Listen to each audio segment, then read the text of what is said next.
Hello everybody and welcome to my very first vlog. I'm really excited to be starting this vlog because I want to share how I've come to understand disability.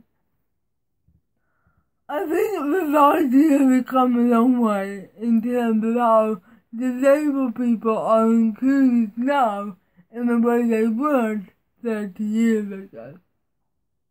And I think the next step is to create a better understanding of what it actually means to be disabled. Today I want to start a conversation about identifying as disabled and the difficulties that surround that. There's far too much to cram it all into one vlog. So for now, I'm going to focus on how negative perceptions affect the social confidence of disabled people. So let's start by looking at the word disabled. This is a label that society has put on people who differ physically or mentally to the norm. This label has led to some very negative perception of disability, such as seeing us as less able, different, maybe even that there's something wrong with us.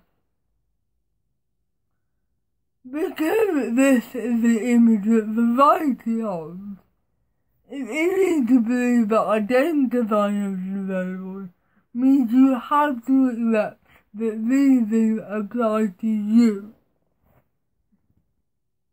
So if you do identify, you can hold a very negative image of yourself, which affects how you think you should be and where you think you fit into the world.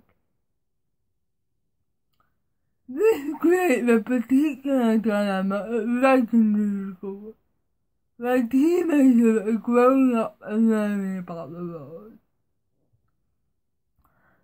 Their opinions aren't yet fully formed, so they easily absorb all these negative perceptions at a time where everyone is just trying to fit in. So it seems like they only have two options. They can either identify as disabled and hold a very negative image of themselves, or they can try to fit in and ignore that part of who they are. Unlike some, I did identify at school, but because I believed I had to accept society's ideas of what this meant, I saw my disability as a problem. I felt different to my peers because of the way I moved and spoke, which made secondary school very difficult, because I felt like I couldn't fit in anywhere. So I shut myself off and didn't talk to people. I didn't want to share any part of myself, because I worried that even my thoughts and ideas would be seen as different and weird. As a result, I couldn't connect with my peers. So by the time I was about 14, I lost all the friends I'd had at the school. And it stayed this way until I left. This had a long-lasting effect on me. When I left, I had very little social confidence, because I still felt like I couldn't fit in anywhere. I was still reluctant to talk to people, and even when I did, I felt it was really awkward and self-conscious. This brought everything full cycle.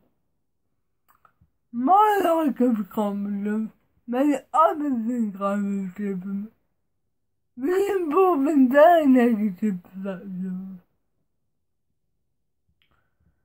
In the last couple of years, I've realised that identifying as disabled doesn't have to mean feeling different. But I do still struggle in social situations where I don't know people well. I don't see my disability as a problem anymore, though, but as a positive part of who I am. So how can we stop these self-fulfilling negative perceptions? I say we can start by changing those perceptions. So disabled children and teenagers can grow up with the confidence to be themselves. Let's transform the cycle and close the gap between disabled people and the rest of society that only exists because of a lack of understanding. You can help me start to do this right now by sharing this video with your friends or with anyone else who you think might benefit. I'd love to know what you think about what I've been talking about. If you're disabled, does any of it relate to your experiences? If not, how are your experiences different? And if you're not disabled, how do you feel when you're interacting with a disabled person? Are you quite comfortable with it? Or does it make you feel a bit uneasy or awkward? Why do you think you feel this way? And finally, if you enjoyed this video, please give it a like underneath. And don't forget to subscribe so you don't miss out on my next vlog in a couple of weeks. I'll see you then.